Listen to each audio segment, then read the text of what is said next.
de huérfano a hijo me engendró, me ha llamado, unido con propósito para su gloria.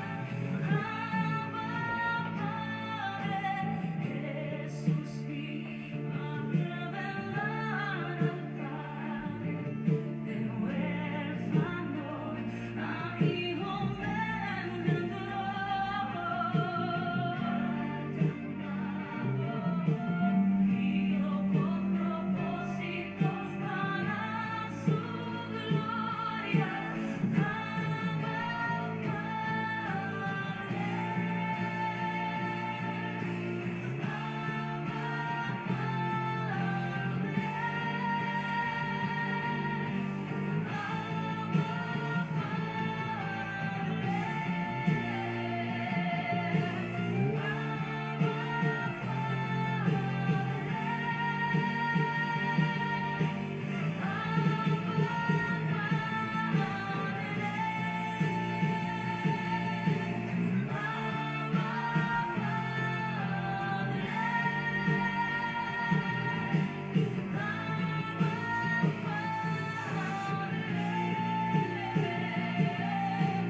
bendiga a toda la familia Andemir, a todos los hijos de la casa. Dios bendiga a cada hermano de la fe que también se vaya sumando junto a nosotros en esta transmisión de tabernáculo, de oración y adoración profética. Nos preparamos para que unos minutos luego de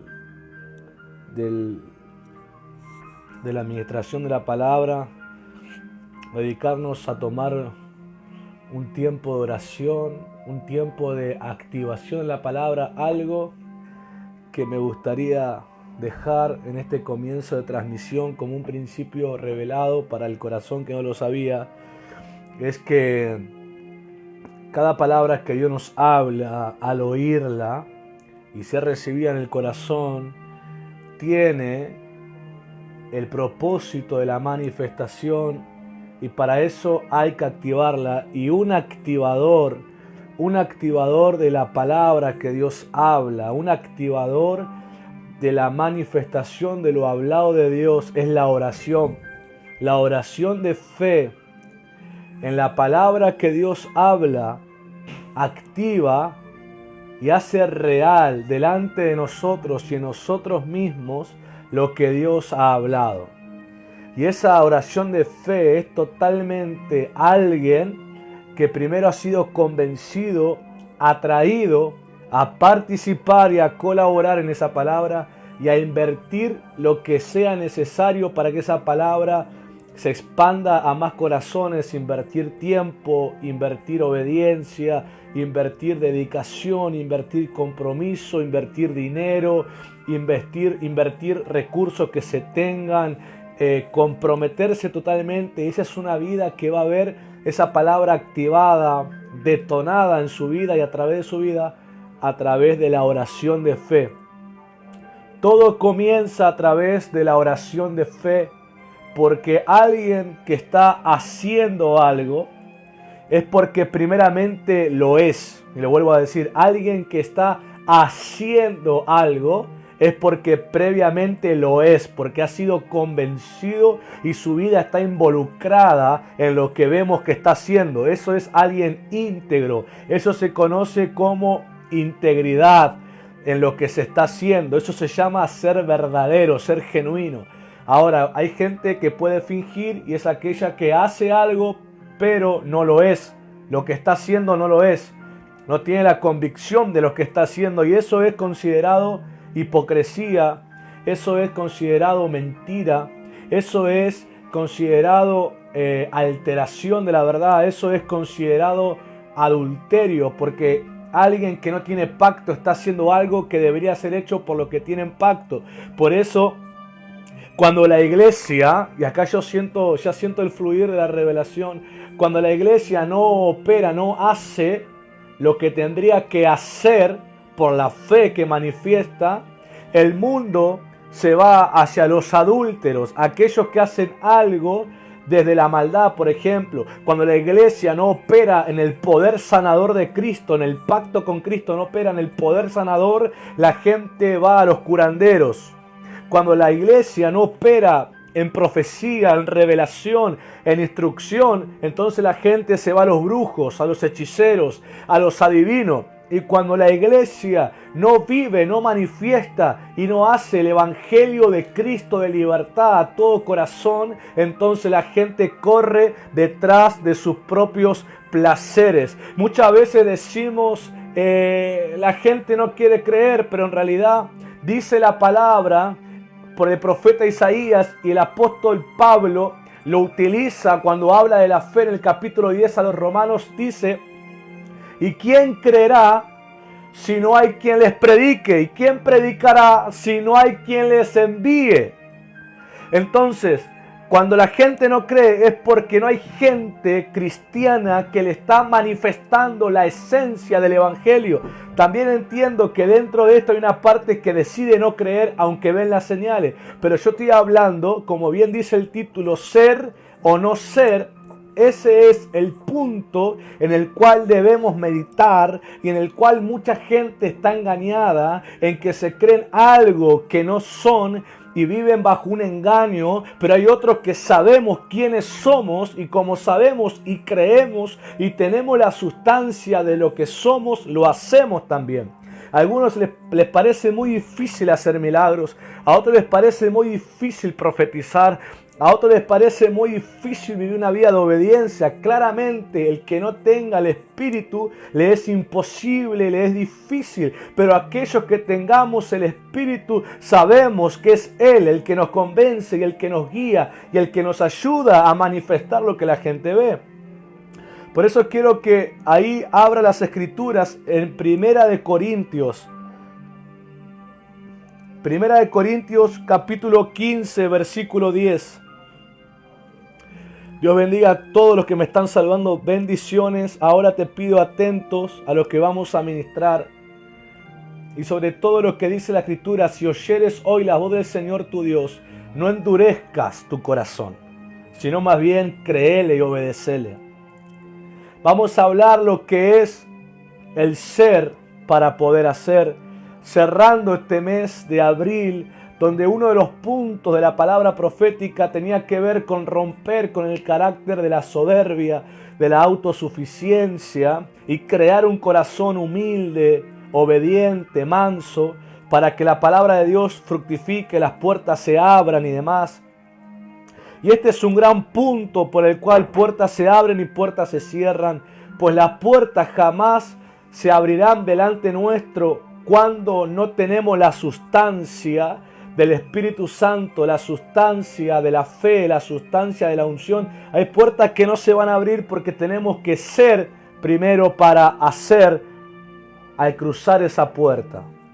Una vez el Señor me enseñó algo y me dijo que hay puertas a las que nosotros queremos entrar y esas puertas a su costado tienen como si fuera un metro, una cinta de medir que marcan la estatura que hay que tener para entrar sobre esa puerta, una estatura de madurez.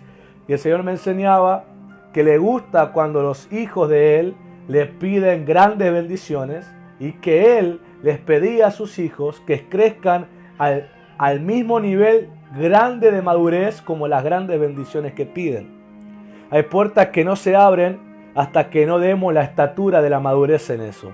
Y la estatura de la madurez siempre vendrá por un proceso y un caminar de fidelidad, obediencia y prueba a nuestra fe. Primera de Corintios capítulo 15 versículo 10 dice así: pero por la gracia de Dios soy lo que soy. Pero por la gracia de Dios soy lo que soy. Y su gracia no ha sido en vano para conmigo. Antes he trabajado más que todos ellos, pero no yo, sino la gracia de Dios conmigo, o como dice una traducción, la gracia de Dios junto a mí. Hablando de una plena unidad en la gracia. Y quiero ministrar algo. Es importante destacar en este versículo que el apóstol Pablo declara que la gracia con la que él trabaja, con la que él manifestaba las obras que conocemos y el ministerio que manifestó en la tierra y la conducta con la que se movió y vivió, él declara a la gracia de Jesucristo que lo hace ser lo que es y habla que esa gracia que está en él tiene que ver totalmente con la revelación de Jesucristo, lo que le hace estar en unión a Dios. Cuando vos lees el verso 10, tenés que entender que Pablo hace una declaración con respecto a lo que viene hablando versículos anteriores. Y Pablo está hablando acerca de la revelación, habla de la resurrección de los muertos, ese es el tema, el título del capítulo 15, pero él habla de la revelación de Jesucristo. Él está hablando cómo Jesucristo se le reveló después de resucitado, se le reveló a Pedro, se le reveló a los 11, se le reveló a 500 hermanos más, y él dice, y por último se me reveló a mí. Hablando de que ellos eran ministros que tenían la revelación que Jesucristo había resucitado. Ellos estaban convencidos por experiencia espiritual que Jesucristo estaba resucitado, Jesucristo estaba vivo. Y esa resurrección de Jesús era el sello que garantizaba el evangelio que predicaban, las señales que se veían, la salvación que se provocaba, la confrontación de pecados que había, la gran manifestación de Dios y sobre todo la transformación en sus vidas personales, Pablo está señalando esto es posible porque Jesús de verdad ha sido resucitado de entre los muertos y porque Él vive, nosotros podemos experimentar esta realidad que todos conocen. Y Pablo señala que la gracia que a Él lo transformó de tal manera, como todos conocemos, y el ministerio que le hizo tener, y la pasión que le despertó, y la disposición que tuvo hasta el final de su vida, es fundamentada en que Jesucristo está vivo, en que Jesucristo está resucitado. Y está señalando que eso es lo que a Él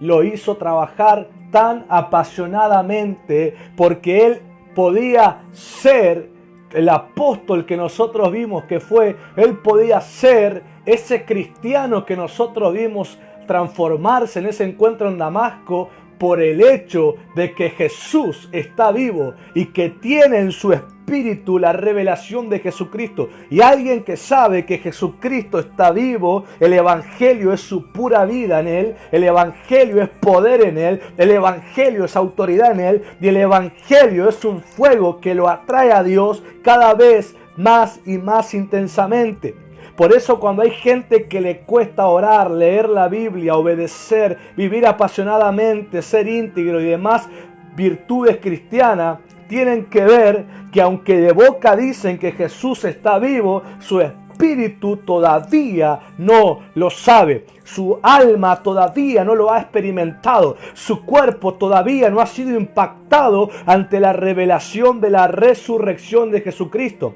¿Por qué? Porque si nosotros realmente creyéramos que Cristo está resucitado, la gracia de Jesús fluiría en nosotros abundantemente, transformándonos más cada vez a su imagen revelada, como Pablo señala, y entonces manifestaríamos un carácter celestial, un carácter divino que es una plena devoción y confianza en Dios, una entrega en adoración y en obediencia. Pero de boca decimos que Jesús está vivo y decimos que lo creemos, pero nuestro carácter, nuestra actitud en la vida está negando eso que nosotros decimos creer. ¿Por qué? Porque cuando algo es verdadero, entonces también se vive. Cuando algo es verdadero en mí, entonces también lo vivo. Así, en la vida pasada, antes de Cristo, a mí no me costaba hacer el mal, no me costaba pecar, no me costaba pensar para mí mismo, no me costaba tomar las decisiones según mis placeres, no me costaba, simplemente lo decidía, simplemente ponía el recurso que tenía que poner para que sea concreto y lo disfrutaba. ¿Y cómo puede ser que ahora en Cristo haya corazones que cuando hablamos de obediencia, hablamos de integridad, hablamos de santidad, hablamos de salvación, hablamos de unción, hablamos de poder, muchos pongan excusa de por qué no lo viven y por qué no lo hacen, cuando tendrían que mostrar que si es verdad que Cristo está vivo en ellos, ellos tendrían que poner todo lo que hay que poner y vivir y concretar el deseo de Dios en la tierra. No es tan difícil cuando algo es real en tu vida, simplemente se expresa, simplemente se vive. Pero si no lo podés expresar, es porque hoy te enfrentás con una realidad. Tu boca dice algo que tu corazón no lo está creyendo.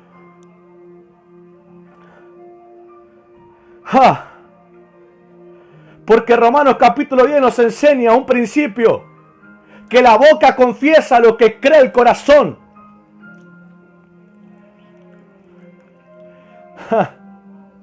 Y hoy en la boca de muchos hay un montón de cosas, pero no hay evangelio de salvación, no hay poder, no hay palabra de aliento, no hay palabra de consejo, no hay palabra de corrección, no hay palabra de instrucción, no hay palabra profética, no hay palabra de revelación. ¿Por qué? Porque simplemente su corazón está incrédulo a la verdad de Cristo.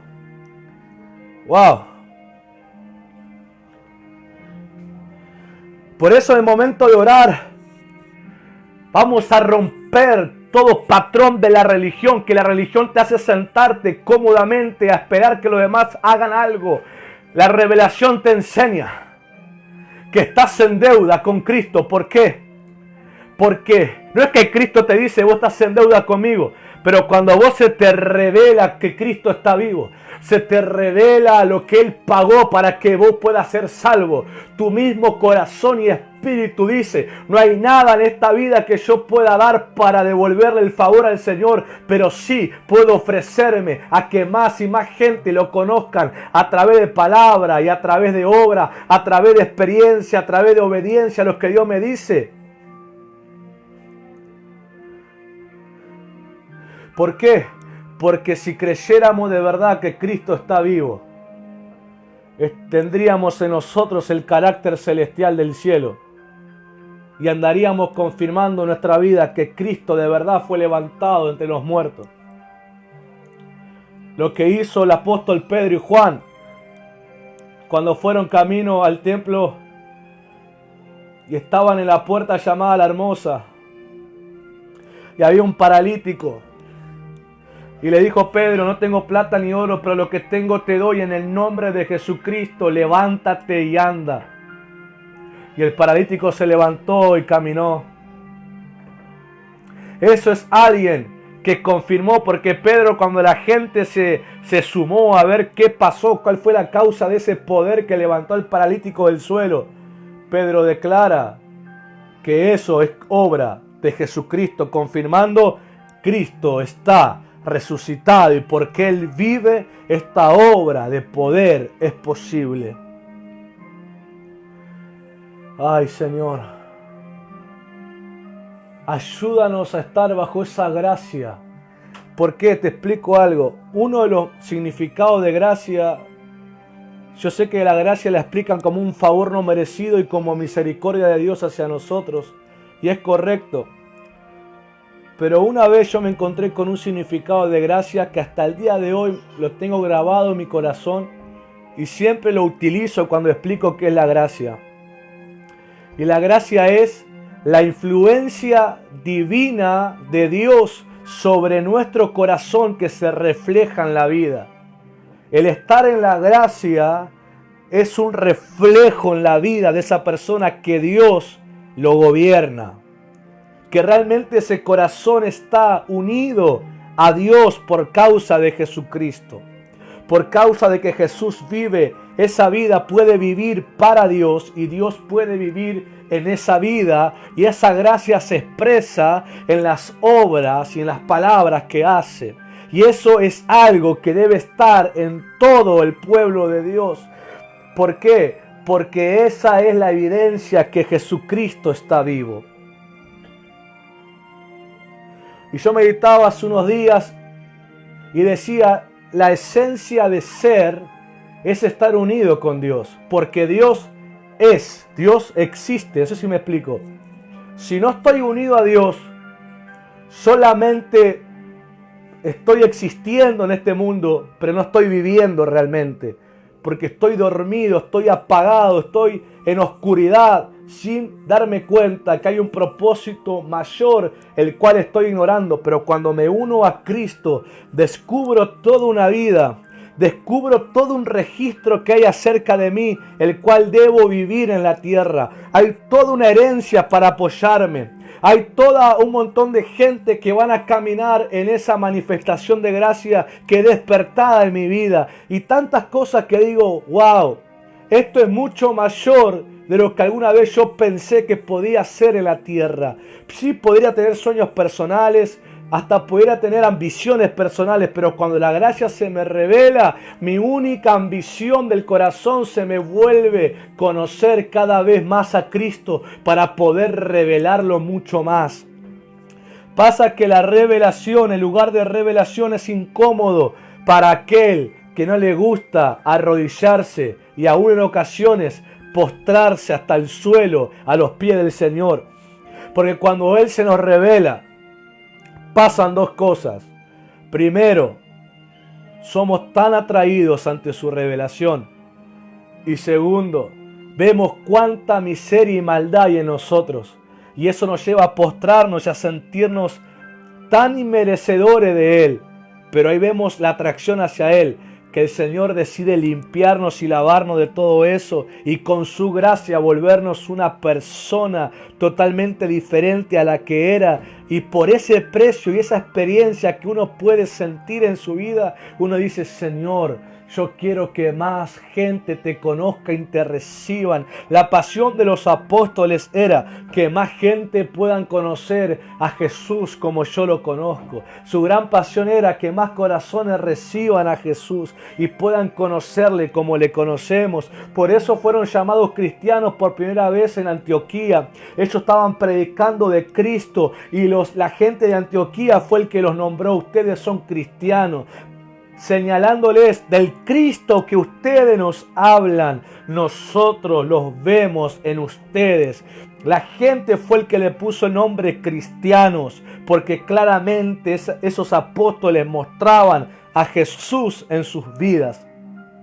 Pero la revelación de ellos, quiero que miren, por ejemplo, cuando Jesús llama a Pedro a ser su discípulo, ustedes recuerdan el milagro de la pesca milagrosa, y cuando Pedro ve eso y regresa a la orilla con toda la gran pesca que habían hecho, dice la escritura, el relato bíblico, que Pedro le dijo al Señor Jesús, apártate de mí, Señor, porque soy pecador. Ahora, quiero que pienses, ¿qué hombre le diría eso a otro hombre que está viendo si no hubiera tenido una revelación de quién es? Porque ningún hombre a otro hombre natural le diría, apártate de mí que soy pecador. Pero Pedro se humilló ante Jesús hecho hombre. ¿Por qué?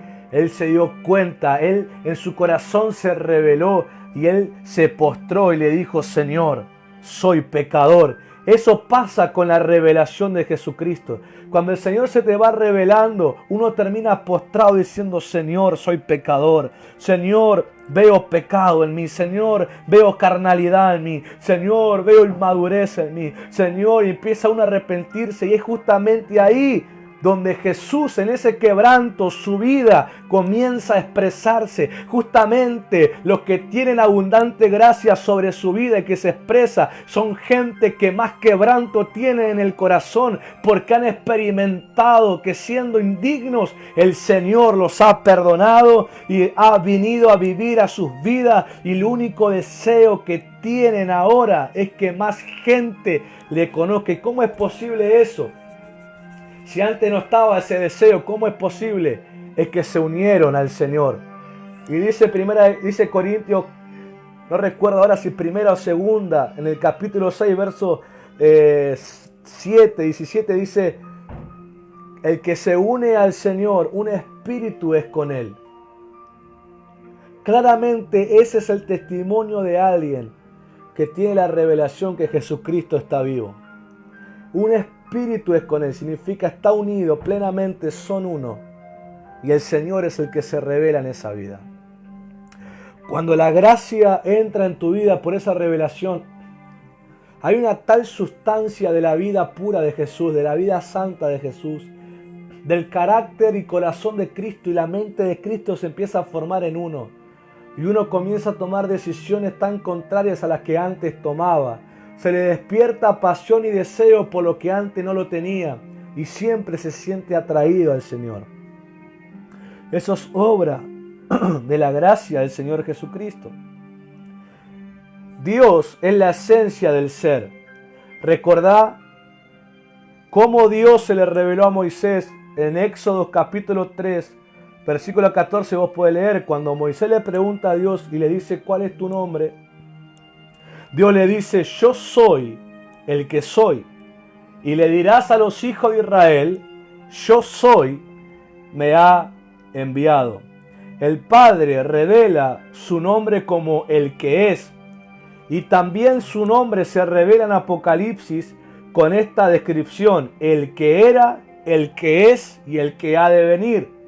Estos tres tiempos, el que es, el que era y el que será, marca el nombre y la revelación de Dios, que Él es el que existe en todo tiempo. Esta revelación te mantiene unido a Dios y eso te hace siempre ser lo que Dios quiere que seas. Por eso hay gente que hoy se cree algo que no es, y algunos han dejado de ser lo que eran porque se han separado de Jesucristo. El mensaje del Evangelio de arrepentimiento justamente es para que volvamos a ser unidos a Jesús. Porque la creación, desde el pecado de Adán y Eva, ha dejado de ser desde el diseño original de Dios y hoy es una distorsión de lo que tendría que ser. Por eso la maldad se enseñorea de ella, pero cuando nos arrepentimos bajo una convicción real del Espíritu Santo, uniéndonos a Jesús, recuperamos la esencia de ser. Entonces hacemos lo que Dios quiere que hagamos. ¿Querés ver una imagen de lo que es la creación distorsionada? De lo que es la creación bajo pecado. ¿Querés tener una imagen visual de lo que es la creación que no está unida a Jesús? De lo que es un ser humano que no está unido a Jesús. Entonces mirá a Jesús crucificado. Mirá su rostro desfigurado. Mirá su cuerpo herido. Mirá su vida en agonía. Esa es la imagen de seres humanos que están separados de Jesús. Esa es la imagen distorsionada. Su imagen se ha distorsionado de lo que era por causa del pecado. Pero si vos querés ver una imagen de lo que es ser en la gracia de Jesús, entonces mirá a Jesús resucitado en gloria y en poder. Esa es la imagen de alguien que está en Jesús por la gracia, en gloria y en poder. El mundo tiene una imagen que podemos verla en Jesús crucificado, en esa vida sufriente, agonizante, desfigurada y herida. Pero gente que se ha unido a Jesús y está en la gracia, la podemos ver en Jesús resucitado, en gloria y en poder. Cuando Pablo dijo, por la gracia de Dios soy lo que soy, en la traducción dijo, por su gracia es que existo. Y cuando dice, y su gracia no ha sido en vano, él está diciendo, y la gracia que Dios me ha dado no es una fe en la cual me jacto sin tener los frutos de la fe, ni es una fe que ha provocado esfuerzos, trabajos y actos en vano, sino que ha cumplido su propósito. Cuando dice la gracia no es en vano, a mí está diciendo, yo no me jacto de una fe que no vivo, no me jacto de una fe que no tiene el fruto que tiene que tener, porque su gracia realmente en mí muestra toda la evidencia de Cristo. Pablo fue el hombre que llegó a escribir frases como, ya no vivo yo, Cristo vive en mí. Y lo que hoy vivo en la carne, lo vivo en la fe del Hijo de Dios, que me amó y se entregó a sí mismo por mí. Pablo le escribe a los Gálatas capítulo 6, al final le escribe, y ya nadie me moleste, le declara Pablo al final de la carta, porque yo llevo en mi cuerpo las marcas de Cristo. ¿A qué punto estamos dispuestos de llegar a conocer a Cristo? Aún al punto del mayor sufrimiento y angustia, Cristo será revelado más profundamente. Porque no hablo de angustia y sufrimiento por causa de pecados o de maldad. No hablo de ese tipo de angustia destructiva. Hablo de la angustia y de esa convicción que te sacude los cimientos de tu vida y te hace verte con la necesidad de la salvación de Jesús. Y te hace verte con la necesidad de que Jesús esté con tu vida. Te hace dar cuenta de la necesidad de la palabra de Dios. Te deja algo que te considerabas que no eras. Y cuando meditaba en esto, inmediatamente recordé el carácter de la iglesia de la Odisea. Una iglesia que se creía algo que no era y que se jactaba al decir no tengo de nada necesidad. Y Dios le muestra su verdadera realidad cuando le dice, pero tú eres en realidad un ciego, desventurado, desnudo y pobre. Pero le dice el Señor, arrepiéntete. Yo estoy a la puerta y llamo. El que oye mi voz y me abre, entraré a él, cenaré con él y Él conmigo. El claro pecado de la Odisea era que se creía algo que una vez fue, pero que ya no era, porque se separó de su Señor, aquel que con su gracia les hacía ser lo que un día fueron. Yo te quiero decir, puede que tus primeros años pasionales de creyente hayas hecho obras de evangelismo, hayas predicado la palabra, hayas visto milagros, Dios te haya utilizado de una forma extraordinaria y hoy no lo ves. Ha pasado que te has separado de tu Señor, pero hoy tenés una oportunidad de poder volver en esa unión a Cristo y ser restaurado y ser y hacer aquello que Dios te habló por profecía.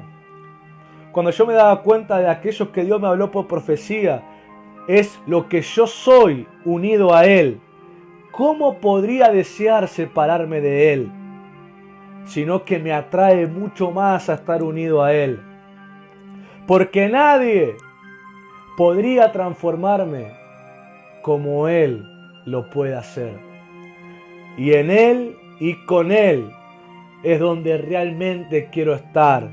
Y cuando yo descubro estas cosas, iglesia, tenés por seguro que soy el primero en que me humillo y le digo al Señor que perdone mis pecados y que me lleve al punto de quebranto, donde la vida de Jesús se puede expresar más abundantemente.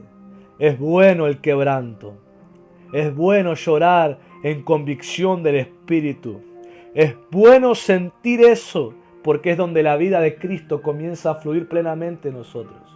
Hoy meditaba en esto y me daba cuenta que antes de que se dé vida a algo, primeramente hay un momento de contracción.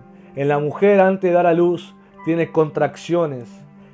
En el respirar, nuestros pulmones, cuando inhalamos, se contraen y cuando exhalamos, se libera. Nuestro corazón en cada latido, antes de bombear sangre, se contrae y luego se libera y libera sangre. Y me di cuenta de algo. Antes de liberar vida, previamente voy a sufrir contracciones de esa vida para poder liberarla. Y esa contracción es esos momentos en que miro hacia adentro y soy totalmente atraído a arrepentimiento, soy atraído a una confesión de cosas que no me daba cuenta que había en mí. En esa contracción me estoy llenando de vida, que llegará el momento en que voy a liberarlo públicamente. Y con eso se me reveló una dimensión mayor de lo que es la oración en secreto. En secreto contraemos. En el secreto somos contraídos, estamos siendo llenos de vida del Señor. En ese secreto Dios está tratando con nosotros y somos contraídos en su vida, en su presencia, en su gracia, en su poder, en su autoridad, en su testimonio. Y luego públicamente podemos liberar eso que hemos contraído. Pablo, cuando le habla a los corintios de la nueva vida en Cristo, él le dice, antes de declararles que a los que están en Cristo, nuevas criaturas son, las cosas viejas pasaron, todas son hechas nuevas. Antes de hacer esa declaración, Pablo dice, su amor nos constriñe al pensar que uno murió por todos y que ahora todos nosotros vivimos para Él. Pablo decía, eso a mí me contrae, esa contracción a Pablo lo llevó a declarar y liberar esa palabra. A los que estamos en Cristo, nuevas criaturas somos. Las cosas viejas pasaron. He aquí, todas son hechas nuevas.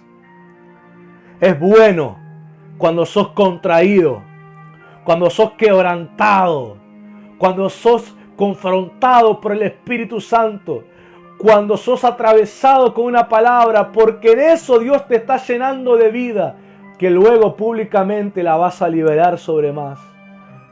Cristo sufrió ese momento de contracción en la cruz y nos ha liberado eternamente vida y vida en abundancia. Cuando uno contrae Lo eterno de Dios, quiero que sepas que no se agota.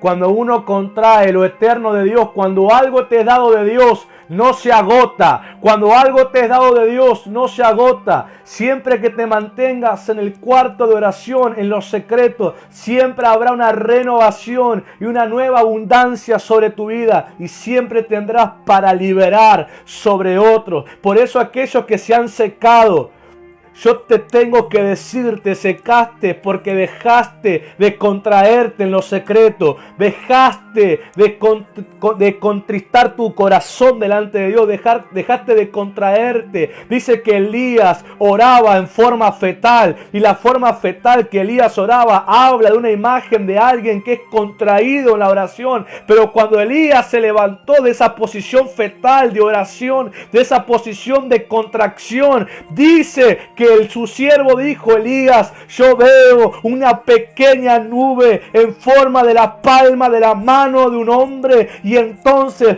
en cuestión de un tiempo, el cielo se llenó de nubes y lluvia volvió a caer. Después de 3 años y medio, lluvia volvió a caer sobre todo Israel. Y para el que no conoce la historia, para Israel la lluvia no era un simple acontecimiento climático, sino que era bendición del cielo hacia su siembra, hacia los frutos, hacia todo lo que habían preparado. Era bendición para que puedan tener qué comer y qué vender y cómo prosperar. Y un profeta en posición fetal, contraído en oración, provocó que venga la respuesta del cielo. Cuanto más contraemos nuestra vida en oración, podremos ver al cielo manifestar esa oración. Hay oraciones que no producen nada porque son totalmente arrogantes, son totalmente autosuficientes, son totalmente incrédulas. Con la boca piden, pero su corazón no cree nada de lo que están diciendo. Pero aquellos, y no estoy hablando de que el que se ponga en esa posición física va a ver milagros, sino que estoy usando esa representación espiritual. Esa posición de contracción solo es alguien que está anunciando que el cielo está a punto de responder a lo que está clamando en oración. Yo te quiero decir que la gente que ha visto y experimentado avivamiento han sido usados para salvar a su familia, han sido usados para hacer milagros, revelar a Cristo y vivir una vida tan transformada. Su secreto ha sido el secreto de la oración. Contraídos en la oración, apasionada oración, han liberado milagros, ministerios, unciones que solamente el público ha podido decir: verdaderamente Dios está con él, verdaderamente Dios está con ella. No se puede hacer nada si primeramente no se es. Ser para hacer. Esa es la revelación, ser para luego hacer. Y quiero que activemos la palabra, quiero que ahí tu corazón se prepare. Y aquel que necesite tener unos minutos de arrepentimiento lo haga. Empiece a decir: Padre, perdóname, porque he ignorado esto. Y mucho tiempo me engañé considerándome alguien que no era.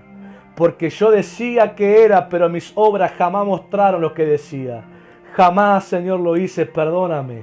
Hoy quiero tener la sustancia de Cristo en mí, la gracia abundante por la cual haré las obras maravillosas de Dios.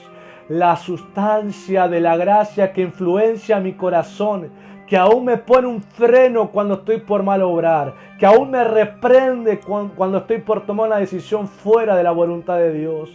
Aquella gracia que me consuela, que me fortalece y que sobre todo me revela a Jesucristo y me hace cada vez atraerme más a Él. Padre, te pedimos que perdone nuestros pecados de religión, que se rompa todo patrón religioso que ha engañado las mentes, al hacerles tener una vida pasiva, al hacerles tener una vida sin compromiso, al hacerles tener una vida con excusas y pateando la responsabilidad a otros, y su vida se ha secado. Pero hay una palabra profética que nos da esperanza, que dijo el profeta Isaías de parte de Dios, que el Señor abrirá camino donde no lo hay y derramará ríos en el medio del sequedal. Aún aunque una vida esté desértica, esté tan seca como un desierto, te quiero decir que si tu corazón es convencido de ese pecado y tu corazón se arrepiente deseando la presencia de Dios, aún el río se derramará en medio de ese sequedal y se volverá nuevamente un jardín de placer donde Dios cumplirá su buen propósito en ti. Aún aunque te encontrabas encerrado, delante de ti se abrirán caminos donde no lo había, pues el Espíritu de gracia de Jesucristo siempre está sobre todo lo que estamos quebrantados de corazón. Aún como David profetizó en el Salmo 51 diciendo: Señor, los sacrificios que a ti te agradan es el corazón contrito y el espíritu humillado, Señor. Esos son los sacrificios que a ti te agradan. Y cuentan los comentaristas bíblicos que David, después de ese arrepentimiento, se levantó y 20 salmos más fueron inspirados de ese arrepentimiento.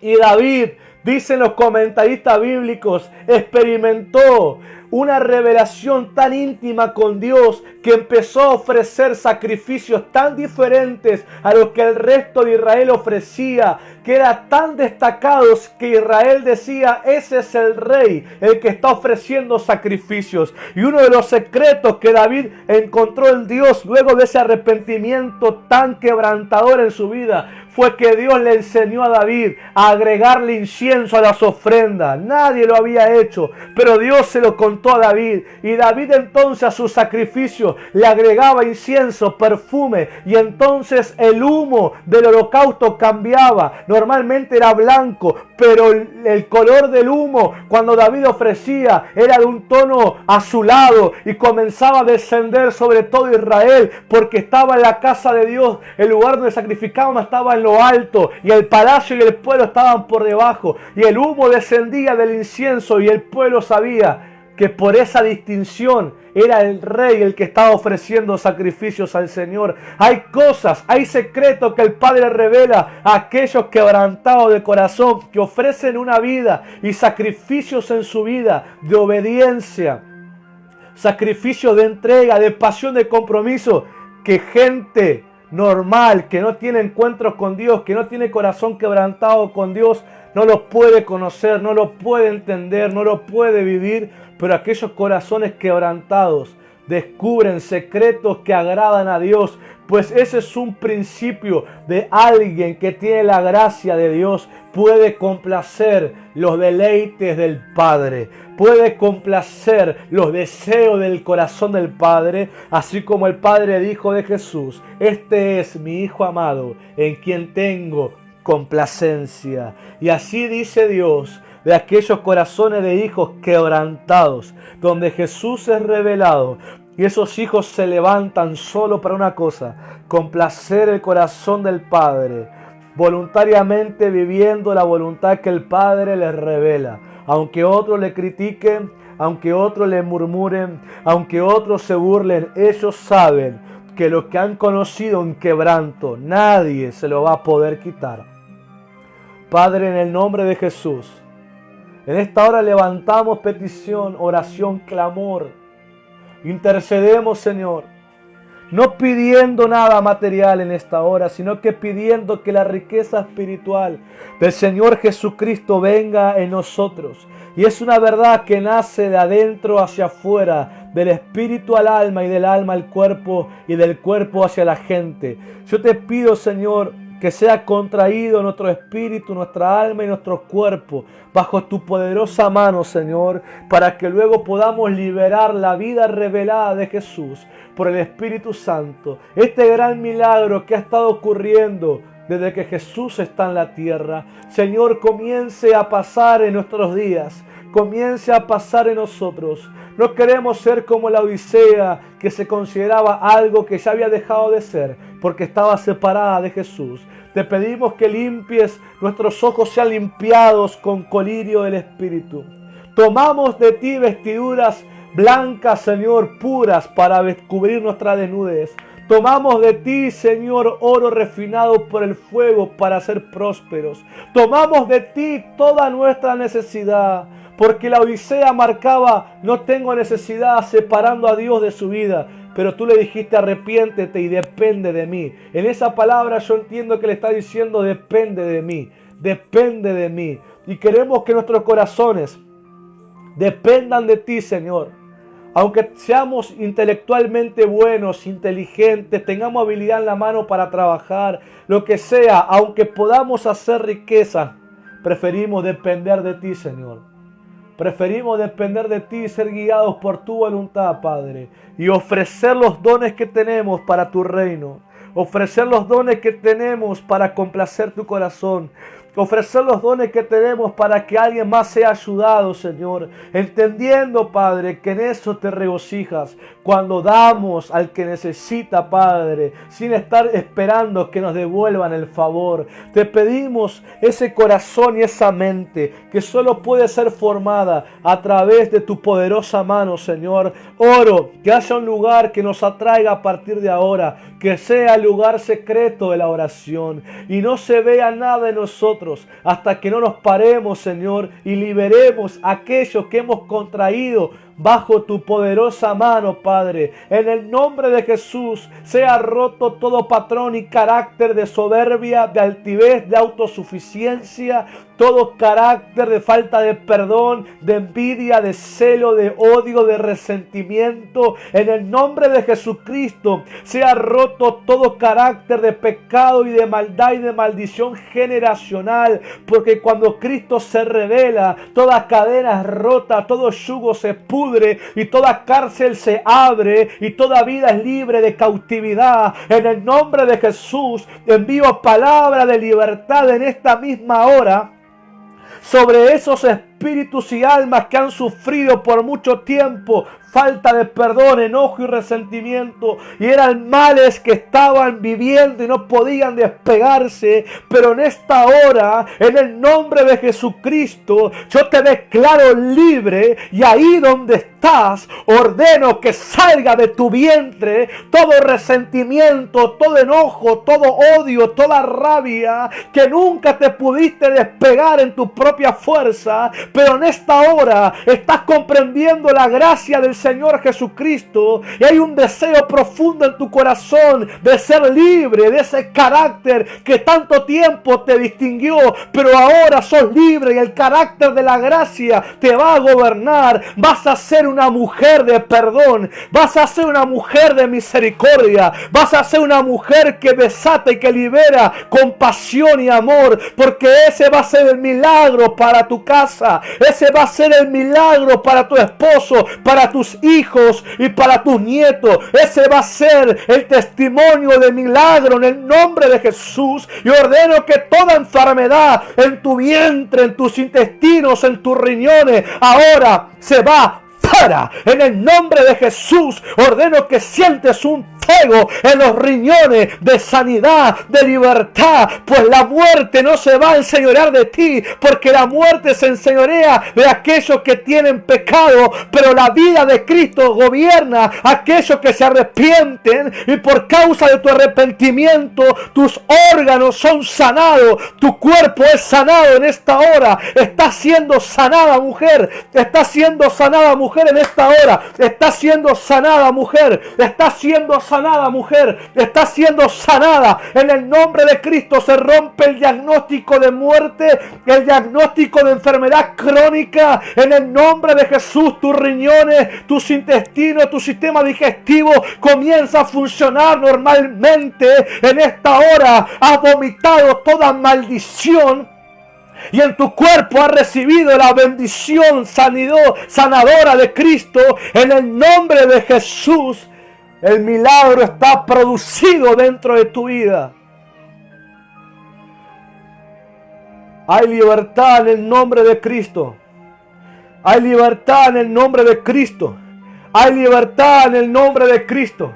Hay libertad. Pido a esa mujer que luego de esta experiencia deje su testimonio. Y aún todo aquel que escuchando esa oración también lo tomó para su vida. Recíbelo también. Porque también, aunque Dios hable específicamente para alguien, el que lo cree también lo recibe. En el nombre del Señor Jesús. En el nombre del Señor Jesús. En el nombre del Señor Jesús. Y cuando la gracia entra en tu vida, también se expresa en tu hogar. También se expresa en tu hogar. Tu casa es liberada de esos ámbitos de conflicto, esos ámbitos de pelea, esos ámbitos de discusión, esos ámbitos de maldiciones, esos ámbitos de insultos, esos ámbitos de insolencia, esos ámbitos de rebajar a la gente, esos ámbitos de burla, esos ámbitos de duda, esos ámbitos de incredulidad, esos ámbitos de queja. Se va fuera. En nombre de Jesús, se va fuera en nombre de Jesús, porque tu casa se vuelve casa de Dios y puerta del cielo por causa de la gracia de Jesucristo. Las palabras que hablen, que expresen, va a generar ese ambiente celestial. Es posible, te digo que es posible, yo lo sé que es posible. A un ambiente de hogares cambian. Espíritus que han operado, espíritus inmundos que han operado por generaciones, están siendo fuera. No les estoy preguntando, les ordeno fuera. En el nombre de Jesús, por causa de Cristo. Tu casa sea una casa de libertad. Una casa donde está el Espíritu de Dios que ha encontrado lugar para estar. Y oro que aunque erres en algunas cosas, mientras vayas aprendiendo, tu corazón siempre se va a arrepentir. Y la gracia siempre va a estar abundantemente. Padre, honramos tu nombre. Padre, honramos tu nombre. Padre, honramos tu nombre. Oramos que tú tienes control de todo lo que hemos orado y de cada persona, Señor, que ha oído esta transmisión. Y de los que van a oír en el nombre de Jesús. Pues no vamos a fingir nada. Todo lo que hagamos va a ser sincero. Todo lo que hagamos va a ser la sustancia de Cristo en nosotros. Como siempre el Padre ha querido. Señor, te bendecimos. Señor, exaltamos tu nombre. Señor, te bendecimos. Gracias por tu presencia. Gracias por tu presencia, Señor. Dios te bendiga, hijos de Demir. Este domingo, recuerden, 18 horas, 6 de la tarde, nuestro apóstol Juan estará ministrándonos. Que Dios los bendiga. Que Dios los bendiga. Dejen testimonio de lo que ha ocurrido para la gloria del Señor. Para todo el que lee pueda inspirarse y también recibir el milagro que necesita. Y sobre todo, el Espíritu Santo lo guía a un corazón quebrantado para que la vida de Cristo fluya. Nos despedimos declarando que el propósito y destino de Dios en nosotros se cumple, porque nuestro corazón ya no lo resiste, sino que nuestro corazón está totalmente inclinado al Señor Jesús y a su revelación. Bendiciones. Hasta el domingo.